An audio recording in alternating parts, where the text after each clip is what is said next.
Hello नमस्कार दोस्तों, कैसे हो दोस्तों। आज के इस वीडियो में हम बात करने वाले हैं क्लास 12th के उन छात्र छात्राओं के बारे में जो 2025 में एग्ज़ाम देने वाले हैं। तो आज के इस वीडियो में हमने जो है 60 ऑब्जेक्टिव प्रश्न हिस्ट्री पेपर से मैंने कवर किए इस वीडियो में, और ये वीडियो जो है प्रैक्टिस सेट के तौर पर बनाया गया है। तो आप लोग इस वीडियो को पूरे एंड तक देखिएगा और जितना हो सके अपने दोस्तों के साथ शेयर कीजिएगा, और लास्ट में मुझे कमेंट करके बताइएगा कि आप लोगों का जो है कितना आंसर सही हुआ है और कितना आंसर गलत हुआ है। तो चलिए दोस्तों, आज की इस वीडियो को हम शुरू करते हैं।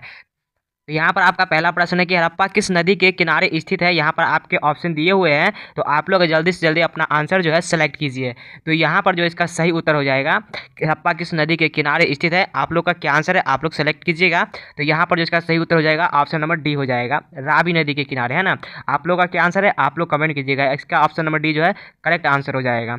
चलिए अगला प्रश्न देखते हैं, 2 नंबर प्रश्न। तो यहाँ पर दूसरा नंबर प्रश्न है आपका कि लोथल स्थित है। प्यारे दोस्तों आप लोग कमेंट कीजिएगा आंसर। तो यहाँ पर है लोथल स्थित है। आप लोगों का क्या आंसर है आप लोग जरूर सेलेक्ट कीजिएगा। देखिए लोथल जो स्थित है गुजरात में स्थित है। तो यहाँ पर आपके ऑप्शन नंबर ए इसका सही उत्तर हो जाएगा, गुजरात में। आप लोगों का क्या आंसर है आप लोग जरूर सेलेक्ट कीजिए। इसका ऑप्शन नंबर ए सही उत्तर हो जाएगा।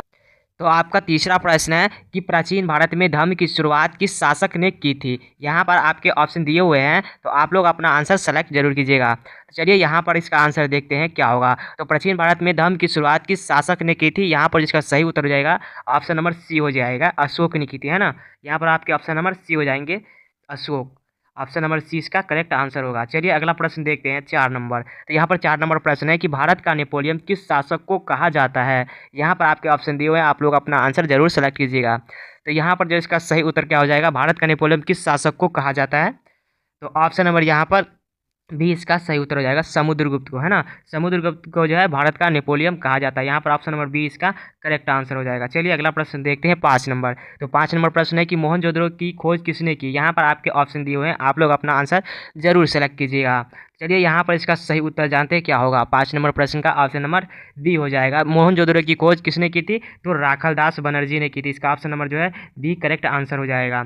चलिए अगला प्रश्न देखते हैं, 6 नंबर। तो 6 नंबर प्रश्न में है कि समुद्रगुप्त की तुलना किस शासक से की जाती है।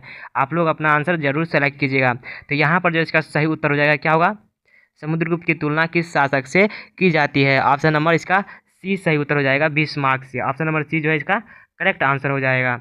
चलिए अगला प्रश्न देखते हैं, 7 नंबर। तो 7 नंबर प्रश्न में है कि द्रौपदी किसकी पत्नी थी। द्रौपदी जो है वो किसकी पत्नी थी। यहाँ पर आपके ऑप्शन दिए हुए हैं, तो प्यारे दोस्तों आप लोग अपना आंसर जरूर सेलेक्ट कीजिएगा। तो यहाँ पर जो इसका सही उत्तर हो जाएगा ऑप्शन नंबर ए हो जाएगा, अर्जुन का, है ना। द्रौपदी जो है अर्जुन की पत्नी थी। चलिए यहाँ पर आपकी ऑप्शन नंबर ए इसका करेक्ट आंसर हो जाएगा। चलिए अगला प्रश्न देखते हैं, 8 नंबर। आपका 8वां प्रश्न यहाँ पर, तंबाकू पर किस शासक ने प्रतिबंध लगाया। आप लोग अपना आंसर जरूर सेलेक्ट कीजिएगा। तो यहाँ पर जो इसका सही उत्तर हो जाएगा, तंबाकू पर किस शासक ने प्रतिबंध लगाया। ऑप्शन नंबर यहाँ पर सी इसका करेक्ट आंसर हो जाएगा। ऑप्शन नंबर सी जो है इसका करेक्ट आंसर हो जाएगा। तंबाकू पर किस शासक ने प्रतिबंध लगाया, तो जहांगीर ने लगाया था। और शुरू किसने किया था तंबाकू का सेवन करना, तो अकबर ने किया था, है ना। चलिए अगला प्रश्न देखते हैं, 9 नंबर। तो 9 नंबर प्रश्न में है कि महाभारत किसने लिखा। महाभारत जो है वो किसने लिखा। यहाँ पर आपके ऑप्शन दिए हुए हैं। तो महाभारत किसने लिखा था दोस्तों, तो वेद व्यास ने लिखा था। यहाँ पर आपके ऑप्शन नंबर जो है डी इसका सही उत्तर हो जाएगा, है ना। डी इसका करेक्ट आंसर हो जाएगा। चलिए अगला प्रश्न देखते हैं, 10 नंबर। तो 10 नंबर प्रश्न में कि अर्थशास्त्र के लेखक कौन है। अर्थशास्त्र के जो लेखक है वो कौन है। यहाँ पर आपके ऑप्शन दिए हुए हैं। तो अर्थशास्त्र के लेखक कौन है दोस्तों, यहाँ पर जो इसका सही उत्तर हो जाएगा ऑप्शन नंबर यहाँ पर डी इसका सही उत्तर हो जाएगा, कौटिल्य, है ना। अर्थशास्त्र के लेखक कौन है, तो कौटिल्य है। तो ऑप्शन नंबर डी जो इसका करेक्ट आंसर हो जाएगा, है ना।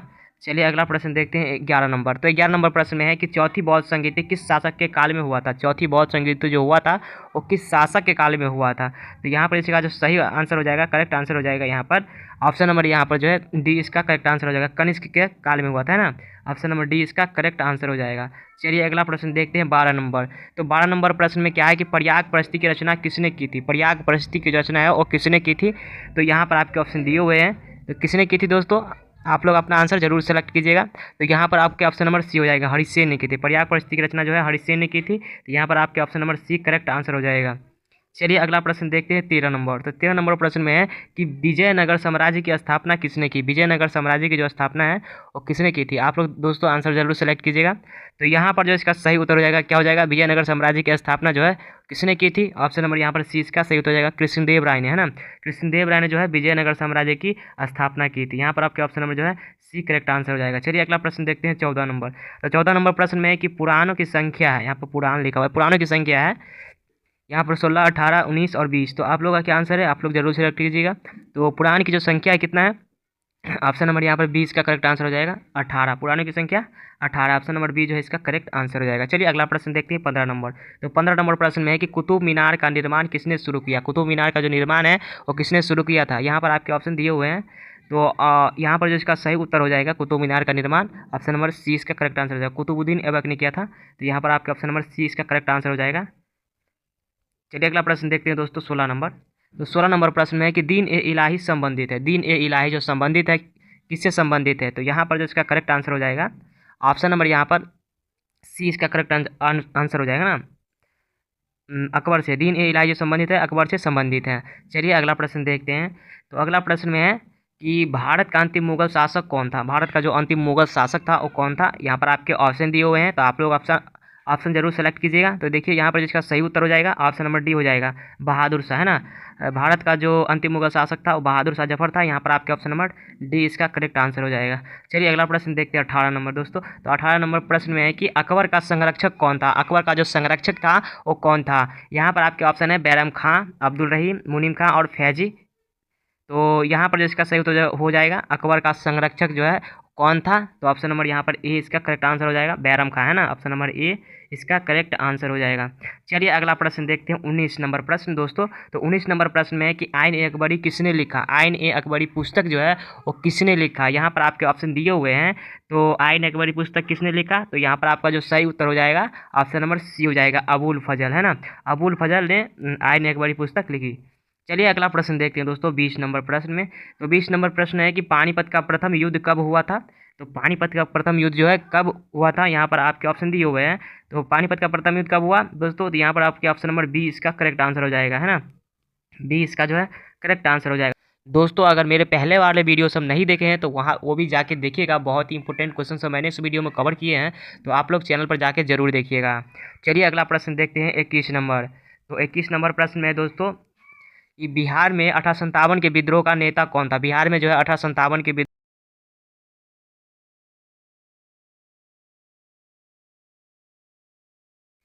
चलिए अगला प्रश्न देखते हैं 22 नंबर। तो 22 नंबर प्रश्न है कि अकबरनामा की रचना किसने की। अकबरनामा की जो रचना है वो किसने की।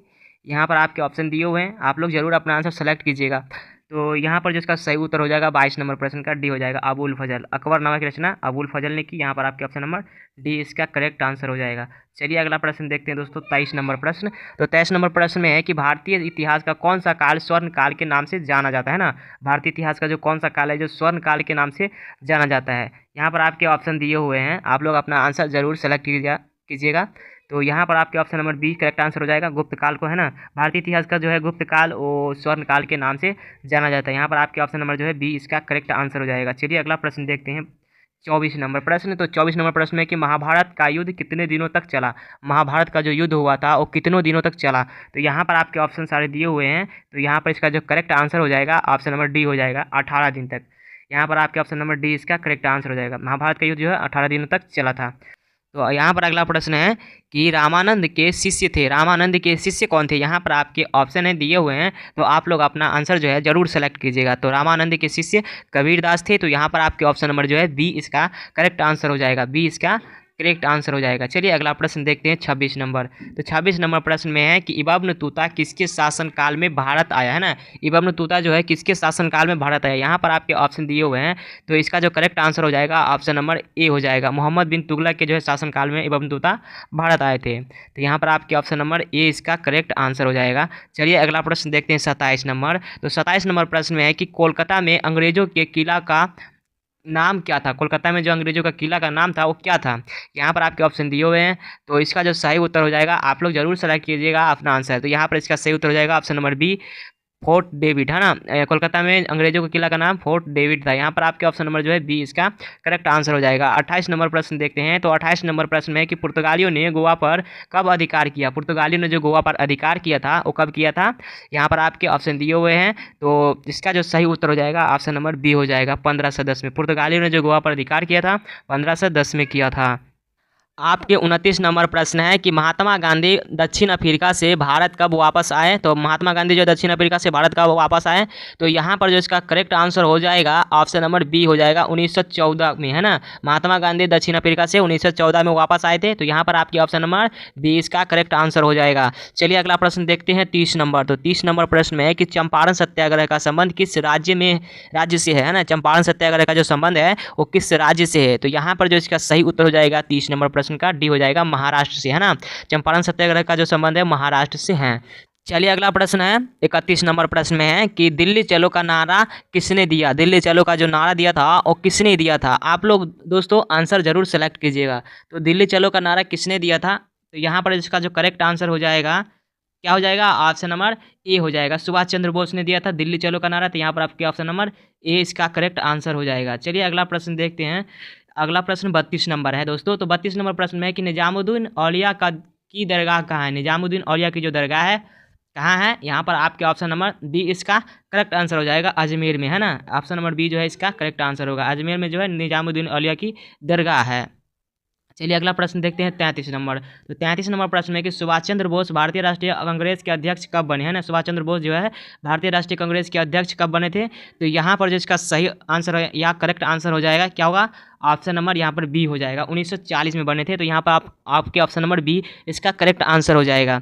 चलिए अगला प्रश्न देखते हैं 34 नंबर। तो 34 नंबर प्रश्न में है कि हड़प्पा सभ्यता का सबसे बड़ा नगर कौन था। हड़प्पा सभ्यता का जो सबसे बड़ा नगर था कौन था, यहाँ पर आपके ऑप्शन हैं दिए हुए हैं, तो आप लोग अपना ऑप्शन जरूर सेलेक्ट कीजिएगा। तो यहाँ पर जो इसका सही उत्तर होगा ऑप्शन नंबर ए हो जाएगा, मोहनजोदड़ो। हाँ दोस्तों, हड़प्पा सभ्यता का सबसे बड़ा नगर जो है मोहनजोदड़ो था, तो यहाँ पर आपके ऑप्शन नंबर जो है ए इसका करेक्ट आंसर हो जाएगा। चलिए अगला प्रश्न 35 नंबर है। तो 35 नंबर प्रश्न में कि स्तूप का संबंध किस धर्म से है। स्तूप का जो संबंध है वो किस धर्म से है, तो यहाँ पर जो इसका जो करेक्ट आंसर हो जाएगा ऑप्शन नंबर बी हो जाएगा, बौद्ध धर्म से, है ना। स्तूप का संबंध बौद्ध धर्म से है। दोस्तों अभी तक मैंने 35 प्रश्न जो है इस वीडियो में कवर करा दिए हैं। आप लोगों का 35 में से कितना आंसर सही हुआ है आप लोग मुझे कमेंट जरूर कीजिएगा, और आप लोगों को अगर किसी और टॉपिक पर अगर वीडियो चाहिए तो आप लोग मुझे कमेंट जरूर कीजिएगा, ताकि मैं उस टॉपिक पे जो है वीडियो बना सकूं। चलिए अगला प्रश्न देखते हैं। तो अगला प्रश्न क्या है, तो अगला प्रश्न में है कि एलोरा के कैलाश मंदिर का निर्माण किस राजवंश ने किया। एलोरा के कैलाश मंदिर का निर्माण जो है किस राजवंश ने किया था। यहाँ पर आपके जो सही उत्तर हो जाएंगे ऑप्शन नंबर 36 नंबर का बी हो जाएंगे, पल्लव, है ना। पल्लव राजवंश ने जो है एलोरा के कैलाश मंदिर का निर्माण किया था। यहाँ पर आपके ऑप्शन नंबर जो है बी इसका करेक्ट आंसर होगा। चलिए अगला प्रश्न देखते हैं 37 नंबर। तो 37 नंबर प्रश्न में है कि विजयनगर साम्राज्य की स्थापना कब हुई। तो विजयनगर साम्राज्य की स्थापना कब हुई, यहाँ पर आपके ऑप्शन दिए हुए हैं। तो विजयनगर साम्राज्य की जो स्थापना हुई थी, तो यहाँ पर आपके ऑप्शन नंबर जो है क्या होगा, ऑप्शन नंबर जो है डी इसका सही उत्तर हो जाएगा। 1336 में विजयनगर साम्राज्य की स्थापना हुई थी। यहाँ पर आपके ऑप्शन नंबर डी इसका करेक्ट आंसर हो जाएगा, है ना। डी जो है इसका करेक्ट आंसर होगा। चलिए अगला प्रश्न देखते हैं 38 नंबर। तो 38 नंबर प्रश्न में है कि अर्थशास्त्र एवं इंडिका के किस राजवंश के विषय में जानकारी मिलती है। अर्थशास्त्र एवं इंडिका से किस राजवंश के विषय में जानकारी मिलती है, तो यहाँ पर आपके ऑप्शन दिए हुए हैं। तो इसका जो सही उत्तर हो जाएगा ऑप्शन नंबर ए हो जाएगा, मौर्य राजवंश के, ना। मौर्य राजवंश के जो है जानकारी मिलती है, तो यहाँ पर आपके ऑप्शन नंबर जो है एक करेक्ट आंसर हो जाएगा। 40 नंबर प्रश्न है कि निम्न में से कौन महिला संत थी। यहाँ पर कौन नहीं लिखा हुआ है, तो निम्न में से कौन महिला संत थी, यहाँ पर आपके ऑप्शन दिया हुआ है। तो इसका जो सही उत्तर हो जाएगा ऑप्शन नंबर ए हो जाएगा, मीरा, जो कि महिला संत थी। यहाँ पर आपके ऑप्शन नंबर जो है ए इसका करेक्ट आंसर होगा। चलिए अगला प्रश्न देखते हैं 40 नंबर। तो 40 नंबर प्रश्न में है कि भारत में रेलवे की शुरुआत हुई थी। तो भारत में जो रेलवे की शुरुआत हुई थी कब हुई थी, 1853 में। तो यहाँ पर आपके ऑप्शन नंबर जो है बी इसका करेक्ट आंसर हो जाएगा, है ना। बी इसका करेक्ट आंसर हो जाएगा। चलिए अगला प्रश्न देखते हैं 41 नंबर। तो 41 नंबर प्रश्न में है कि कोलकाता में सर्वोच्च न्यायालय की स्थापना की गई थी। सर्वोच्च न्यायालय की जो है स्थापना की गई थी। यहाँ पर आपके ऑप्शन जो है क्या होगा, ऑप्शन नंबर यहाँ पर जो है बी इसका करेक्ट आंसर हो जाएगा, 1773 में, है ना। 1773 में सर्वोच्च न्यायालय की स्थापना की गई थी। चलिए अगला प्रश्न देखते हैं 42 नंबर। दोस्तों आप लोग अपना आंसर ज़रूर सेलेक्ट कीजिएगा ताकि आप लोगों को पता चल पाए कि आप लोग जो है कितना में से कितना का उत्तर जो है सही दे पाए हो, है ना। तो चलिए यहाँ पर आपके 42 नंबर प्रश्न देखते हैं। तो 42 नंबर प्रश्न है कि पुर्तगालियों ने गोवा पर अधिकार किया। पुर्तगालियों ने जो गोवा पर अधिकार किया था कब किया था?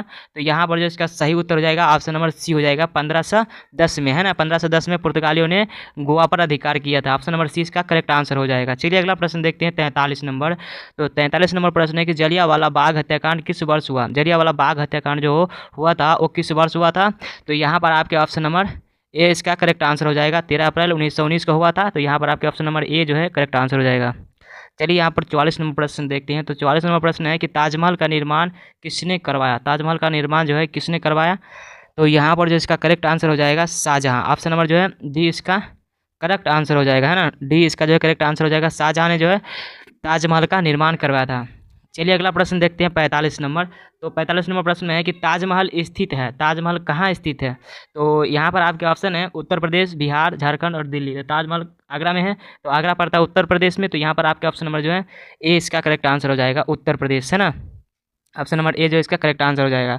चलिए अगला प्रश्न देखते हैं 46 नंबर। तो 46 नंबर त्रिपिटक साहित्य का संबंध है। त्रिपिटक साहित्य का जो संबंध है किस धर्म से? यहाँ पर आपके ऑप्शन दिए हुए हैं। तो 46 नंबर प्रश्न का ऑप्शन नंबर बी हो जाएगा, बौद्ध धर्म से, है ना। त्रिपिटक साहित्य का जो संबंध है बौद्ध धर्म से है। यहाँ पर आपके ऑप्शन नंबर जो है बी इसका करेक्ट आंसर होगा। चलिए अगला प्रश्न देखते हैं 47 नंबर। तो 47 नंबर प्रश्न है कि सिंधु घाटी निवासियों को किस धातु का ज्ञान नहीं था? सिंधु घाटी निवासियों को किस धातु का ज्ञान नहीं था? यहाँ पर आपके ऑप्शन दिए हुए हैं। तो इसका जो सही उत्तर हो जाएगा ऑप्शन नंबर ए हो जाएगा, लोहा, है ना। सिंधु घाटी निवासियों को लोहा का जो है ज्ञान नहीं था। तो यहाँ पर आपके ऑप्शन नंबर ए इसका करेक्ट आंसर होगा।